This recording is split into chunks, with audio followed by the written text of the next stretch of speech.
নমস্কার। Story officially চ্যানেলে আপনাদের প্রত্যেককে স্বাগত। আমি আজকে পণ্ঢরপুরে একজন ভক্তের কাহিনী বলছি। সেই ভক্তের নাম হলো দামাপন। দামাপন তিনি ছিলেন একজন রাজার সুবেদার। আসলে এখনকার ভাষায় রাজার যে নাকি মানে অধীনে যে রাজ্যের রাজার অধীনে যে জেলাগুলো পড়ত, সেই জেলাগুলোতে রাজার তহবিল দেখার জন্য একজন করে সুবেদার রাখা হতো। আর এই দামাপন তিনি ওই রাজারই এক পণ্ঢরপুরের পাশেই এক জেলাতে তিনি এই সুবেদারের কাজ করতেন। কিন্তু সেই জেলাতে একবার ফসল উৎপাদন হয়নি বৃষ্টি অভাবে, তাই সেইখানে খাদ্য অভাবে মৃত্যু হতে শুরু করে লোকের। দামাপন যখনই তিনি কাজে যাওয়ার সময় দেখতেন 2-4 জন করে মৃত্যু লোককে নিয়ে যাচ্ছে, তিনি জিজ্ঞাসা করতেন কী কারণে মৃত্যু হয়েছে। তখন প্রত্যেকেই বলতো যে অনাহারে। তাই দামাপন তিনি মনে মনে স্থির করেন যে আমার বাড়িতে যেটুকু অর্থ আছে সেগুলো বিক্রি করে আমি যেটুকু পারি সেবা করব। তাই তার বাড়িতে ওই সোনা বাসন বা তার যেটুক টাকা পয়সা ছিল সে কী করতো, সেগুলো দিয়ে সে অন্ন জোগাড় করে নিয়ে আসতো, চাল জোগাড় করে নিয়ে এসে সেগুলো সবার মধ্যে দান করত। এইভাবে দান করলে তিনি কটা বাড়িতে করতে পারতেন? আশেপাশে 4-5টা বাড়ি। একটা গৃহস্থের বাড়িতে কতই বা সম্পত্তি থাকে। তাই সে দামাপন করতে করতে এইরকম করে করতে করতে তার সমস্ত সম্পত্তি শেষ হয়ে যায়। তখন সে চিন্তা করে যে মৃত্যু যদি থামাতে হয়, তাহলে এই গোটা জায়গায় প্রত্যেককে কিছু খাদ্য দান করতে হবে। কিন্তু আমার কাছে তো আর কোনো কিচ্ছু নেই। তখন তার স্ত্রীকে বলে যে দেখো, আমি একটা চিন্তা ভাবনা করেছি। সেই চিন্তা ভাবনাটা হলো, হয়তো আমার মৃত্যু হয়ে যেতে পারে, বলা যায় না, তোমাকেও মৃত্যুবরণ করতে হতে পারে। কিন্তু সেই কাজটা যদি করি, তাহলে এই যে খাদ্য অভাবে মৃত্যু, সেই মৃত্যুটাকে বন্ধ করা যাবে। তখন তার স্ত্রী বলে যে কী এমন তুমি মাথায় বুদ্ধি করেছো যে তোমার মৃত্যু হয়ে যেতে পারে, আমারও মৃত্যু হলেও হতে পারে, অথচ সবার মৃত্যু বন্ধ হয়ে যাবে, কী করেছো?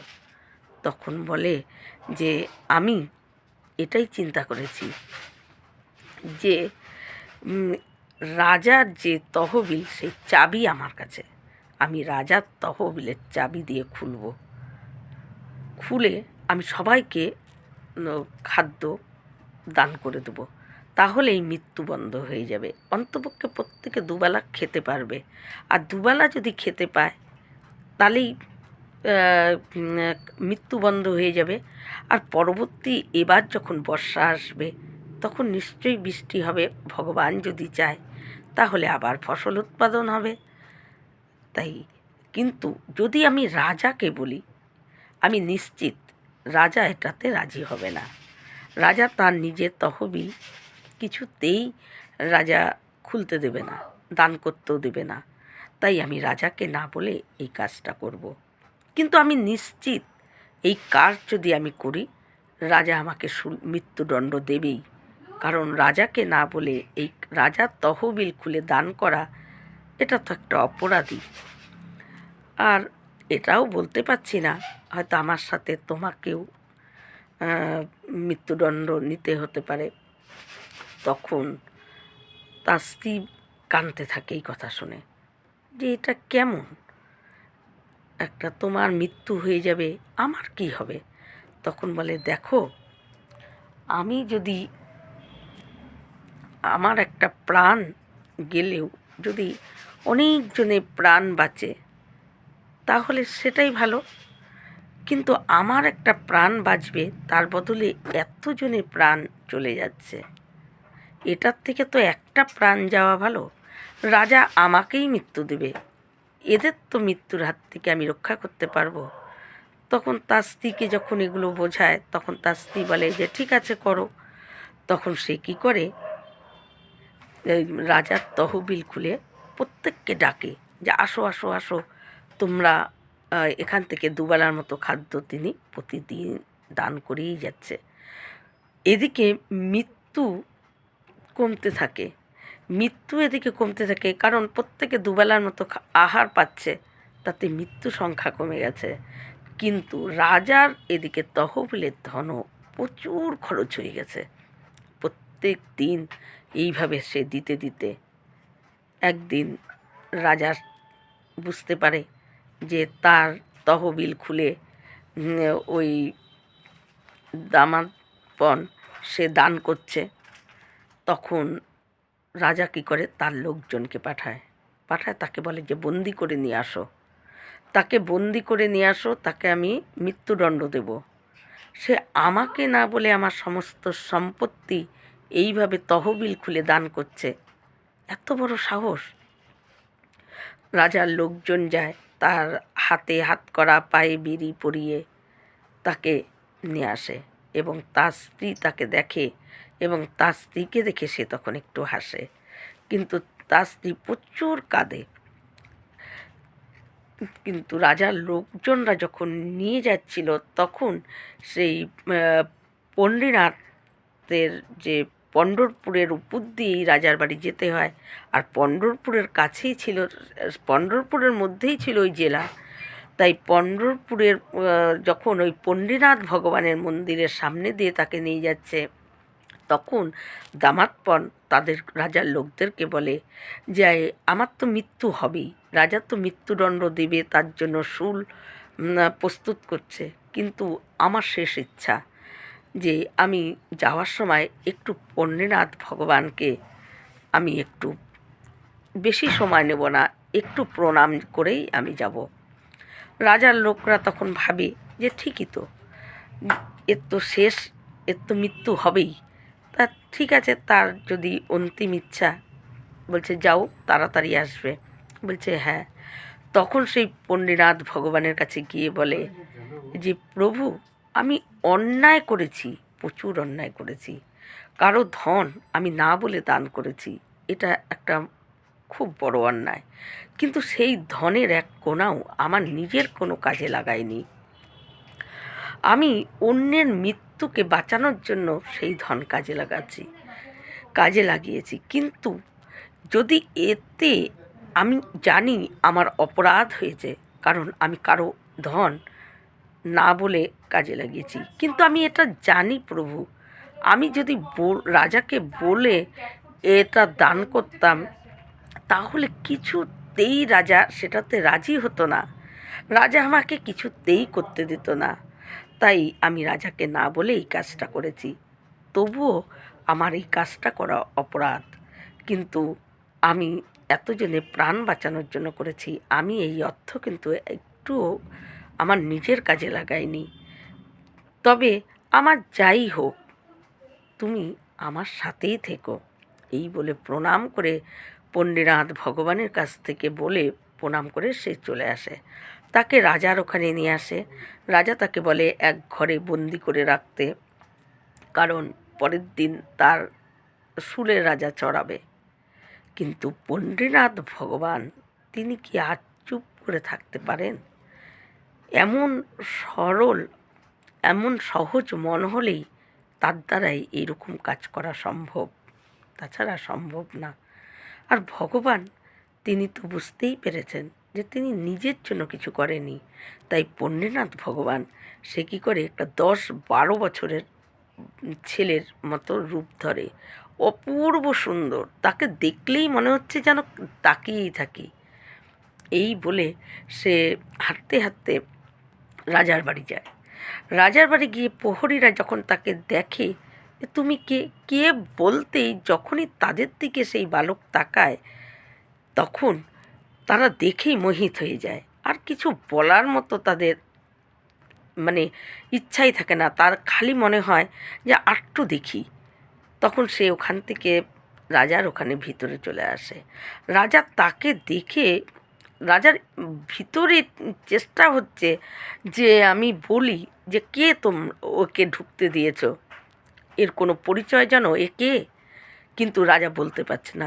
তার দৃষ্টি রাজার দিকে যেই তাকায়, আর ভগবানের হাসি হলো মায়া, সেই হাসিতেই রাজার মুখ দিয়ে কোনো কথাই বেরোচ্ছে না। রাজা তারপরে কিছুক্ষণ পরে রাজা বলে, কে তুমি? তখন বলে, আমি বিঠু। বলে, বিঠু? আমি আপনার যে সুবেদার দামাদপন, আমি তারই সেবক, আমি তার একজন সেবক। আমি শুনলাম আপনার কিছু ধন সে আপনাকে না বলে সে মানে ব্যয় করে ফেলেছে, খরচা করে ফেলেছে। কিন্তু তার অনেক দিনের অনেক সম্পত্তি আমার কাছে পড়ে আছে, তাকে অনেকবার বলেছি আর নিয়ে যাওয়ার জন্য, কিন্তু সে এত কাজে ব্যস্ত থাকে, নিতেই আসে না। তাই আমি যখন এই খবরটা পেলাম যে আপনার সম্পত্তি খরচা করার জন্য তার কালকে মৃত্যু হবে, তাই আমি ভাবলাম যে তার সম্পত্তি তো আমার বাড়িতে পড়ে আছে, তাহলে কেন না আমি সেই সম্পত্তিটা আপনাকে দিয়ে শোধ করে দিই আর তার মৃত্যুর হাত থেকে তাকে রক্ষা করি। তাই আমি এসেছি। বলে, ও তুমি হলো ওই দামাদপনের সেবক? বলে, হ্যাঁ, আমি তারই সেবক। ও যে আপনার ওখানে কাজ করে, আমি ওর ওখানে কাজ করি, আমি ওর সেবক। বলে, ও আচ্ছা, তাহলে তুমি যে আমার এই ধন শোধ করতে আসবে, তার মানে বাইরে অনেক বেলগাড়িতে অনেক মানে বোঝাই করা করা অনেক বেলগাড়িতে জিনিস নিয়ে এসেছো তুমি? বলে, না তো। আমি তখন সে কী করে, ওই ছেলে যে পণ্ডিতনাথ বিট্ঠু, সে কী করে একটা ছোট্ট পুঁটুলি দেখায়। বলে, এই যে আমি এটা নিয়ে আসছি। আর রাজার মন্ত্রী, রাজার লোকেরা, রাজা সবাই হা হা করে হেসে ওঠে যে এত সম্পত্তি ও আমার থেকে নিয়ে ব্যয় করেছে, আর একটা সামান্য একটা পুঁটুলি নিয়ে এসে বলছো তুমি শোধ করে দেবে। আর আমি জানি আমার সম্পত্তি শোধ করার মতন ওই দামাদ পণের, তার তো দূরের কথা, তার সাধ্যও নেই, বড় বড় রাজারাও পারবে না। ও এত সম্পত্তি আমার দান করে দিয়েছে, আর সামান্য একটা পুঁটলি দেখাচ্ছে। বলে, আপনি শুধু বলুন যে আপনি নেবেন, আমি তাহলেই দিচ্ছি, তারপর আপনি বলবেন। তখন রাজা বলে, তাহলে দাও। যেই নাকি সেই ছেলে হাসতে হাসতে সেই পুঁটলিটাকে উপুড় করে, সেখান থেকে পড়েই যাচ্ছে, পড়েই যাচ্ছে, পড়েই যাচ্ছে, করতে করতে একটা মেরু পর্বতের মতন, স্বর্ণ মুদ্রার মেরু পর্বতের মতন হয়ে গেছে। রাজা বলছে, থামো থামো থামো, আর দিও না, অনেক বেশি দিয়ে দিয়েছ। বলে তখন সেই ওই বিট্ঠু সে কী করে, কোমরের মধ্যে সেই পুঁটলিটা গুজে রাখে। রাজা তখন বলে, তোমার ওই পুঁটলি তো অদ্ভুত, যে দেখতে মনে হয় ছোট, কিন্তু ভিতরে এত আটে, এত জিনিস ভিতরে ভরে, এটা তো অদ্ভুত এক। বলে, হ্যাঁ। তখন বলে যে আপনি যে সমস্ত সম্পত্তি ওই দামাদ পণের সম্পত্তি আপনি যে বুঝে সব কিছু পেয়ে গেলেন, সেটা লিখে একটা সিলমোহর করে দিন। রাজা বলে, হ্যাঁ ঠিক আছে। রাজা লিখে, নিজের নাম লিখে হস্তাক্ষর করে রাজা কী করে, একটা সিলমোহর দিয়ে দেয়, দিয়ে তার হাতে কাগজ দেয়। সে আবার সে এমন চালে যায়, কিন্তু রাজাও মোহিত হয়ে গেছে। রাজার মনে হচ্ছে ও যেন আরও কিছুক্ষণ থাকলে ভালো লাগবে। রাজার তাই মনে হচ্ছে, দেখে যেন আশ মিটছে না, আরও দেখি আরও দেখি মনে হচ্ছে। প্রত্যেকে মন্ত্রী, রাজার লোকেরা তার দিকে তাকিয়ে আছে, আর তার সেই বিভিন্ন ঢঙের মতন করে সে হেঁটে হেঁটে সুন্দর করে তার দৃষ্টি, তার হাসি দেখে সবাই মোহিত হয়ে আছে, আর সে সুন্দর চাল করে হেঁটে রাজার ওখান থেকে চলে যায়। এইদিকে দামাপন সে তার পরের দিন শুলে চড়াবে রাজা, সেটাই জানে। তখন সে তার রাজার লোকদের যারা পাহারা দিচ্ছিল বাইরে বলে যে আমি যেটুকু সময় বেঁচে আছি আমি সেটুকু সময় গীতা পড়তে চাই। এই গীতা পড়তে চাই বলে তখন তাকে একটা গীতা এনে দেয়। আর সে তখন ওই গীতাটাকে পড়তে থাকে। গীতা পড়ে যেই পৃষ্ঠা উল্টায় দেখে সেই যে সিলমোহর দেয়া রাজার লেখা, রাজার নাম লেখা, সেটা ওই গীতার কাগজের ভিতরে। সেটা পড়ে দেখে যে ভিতরে লেখা আছে যে দামাদপনের সমস্ত যা ব্যয় করেছিল রাজাকে না বলে, তার সম্পত্তি সমস্ত কিছু এর মধ্যে তা শোধ করে দেওয়া হয়ে গেছে বলে রাজার সেই কাগজটা। তখন তারপরে ওইটা দেখে ওই দামাদপন অবাক হয়ে যায় যে কে এমন এই কাজ করতে পারে, আর গীতার মধ্যে এই কাগজ, এ ঠিক আমার বিঠ্ঠলনাথ প্রভু ছাড়া আর কারোই এই কাজ করার মতো ক্ষমতা নেই। তারপরেই দেখে রাজার লোকরা তাকে এসে বন্দির থেকে খুলে দিচ্ছে, বলছে তুমি মুক্ত। তোমাকে যেই কারণে আমরা বন্দি করেছিলাম, যেই কারণে রাজা মৃত্যুদণ্ড দিয়েছিল, তোমার সেবক এসে সমস্ত ধন সম্পদ তুমি যা খরচা করেছিলে তার থেকে বেশি তোমাকে রাজাকে দিয়ে চলে গেছে। আর রাজা তাকে কাগজে লিখে দিয়েছে যে রাজা সম্পূর্ণ সেটা শোধ পেয়ে গেছে, তাই রাজা তোমাকে মুক্তি দিয়ে দিয়েছে। তখন ওই দামাদপন মনে মনে ভাবে এ ঠিক বিঠ্ঠলনাথ প্রভু ছাড়া এটা কারো কোনো কিছু হতেই পারে না। আর আমার সেবক, আমার তো কেউ সেবকই নেই, আমি রাজার ওখানে কাজ করি, আমি আবার সেবক রাখবো কাকে? আমি তো কাউকে রাখিনি বলে সে আর কাউকে কিছু না বলে রাজা যখন মুক্তি দিয়ে দেয় তখন সে সেখান থেকে, রাজার ওখান থেকে বেরিয়ে সে সোজা বাড়ির দিকে যাবে, কিন্তু পথেই ওই পণ্ডিতনাথ ভগবানের মন্দির পড়েছে, সে মন্দিরের বাইরে চুপ করে বসে থাকে। কিন্তু এদিকে রাজা এত ধন শোধ পেয়েও রাজার শুধুই যেন মনে হচ্ছে যে ওই দামাদপনের থেকে আমি যে কোনো মূল্যে ওই ছেলেকে আমার কাজে আমি নিয়ে নেব, আমি দামাদপনের সেবকের কাজ করার থেকে আমি ওকে নিয়ে নেব। এত সুন্দর, যেমনি তার রূপ তেমনি তার কথাবার্তা তেমনি তার আচার ব্যবহার, তাকে দেখে মনে হচ্ছে যেন আরও দেখি এই রকম সৌন্দর্য। আমি দামাদপনের থেকে বলবো তোমাকে আমি মন্ত্রী পদে দিয়ে দিচ্ছি, তার বদলে তুমি তোমার সেবককে আমাকে দিয়ে দাও। এই বলার জন্য রাজা ওই দামাদপনের বাড়িতে যায়, কিন্তু বাড়িতে যেতেই পথেই পণ্ডিতনাথ ভগবানের মন্দিরে দেখে দামাদপন বাইরে এক কোণায় বসে আছে। দামাদপনকে দেখে সেই রাজা বলে যে সমস্ত কথা পরে হবে, তুমি আগে আমাকে বলো যে তোমার ওই সেবককে আমাকে দিয়ে দিবে, আমি তোমাকে মন্ত্রী পদ দিয়ে দিচ্ছি তার পরিবর্তে, কিন্তু তবুও তোমার ওই সেবককে আমাকে দাও।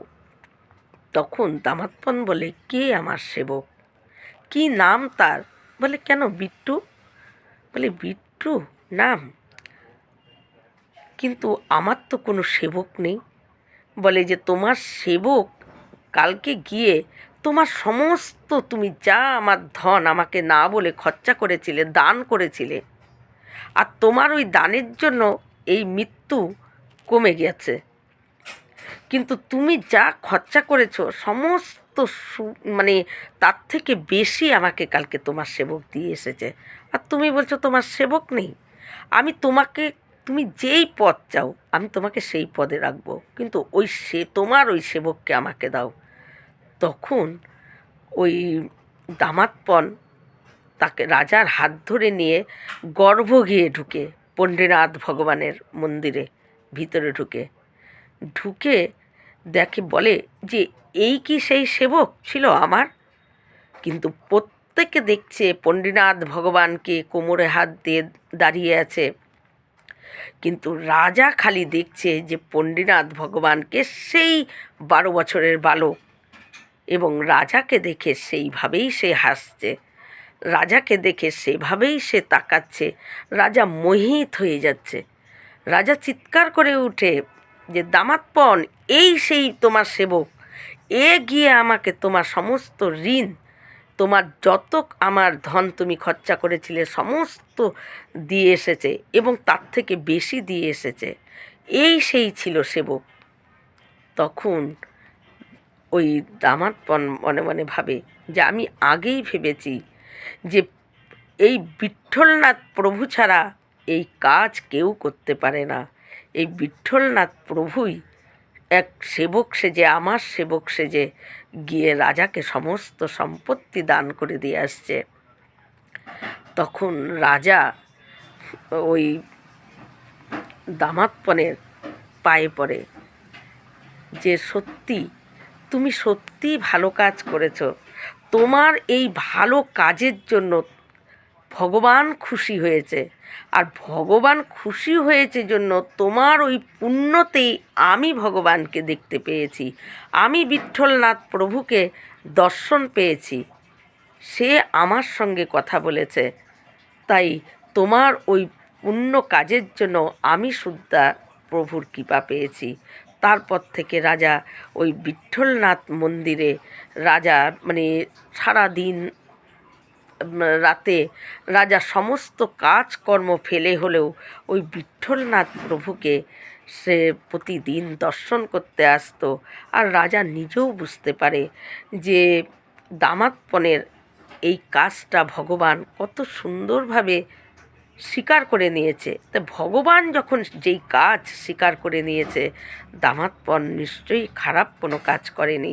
যে কাজটা আমার করা উচিত ছিল, আমি রাজা হয়ে সেটা করতে পারিনি, কিন্তু ও আমার ওখানে কাজ করে একজন সুবেদার হয়ে তহবিল দেখাশোনার কাজ তার ছিল মাত্র, সে সেই কাজ করেছে।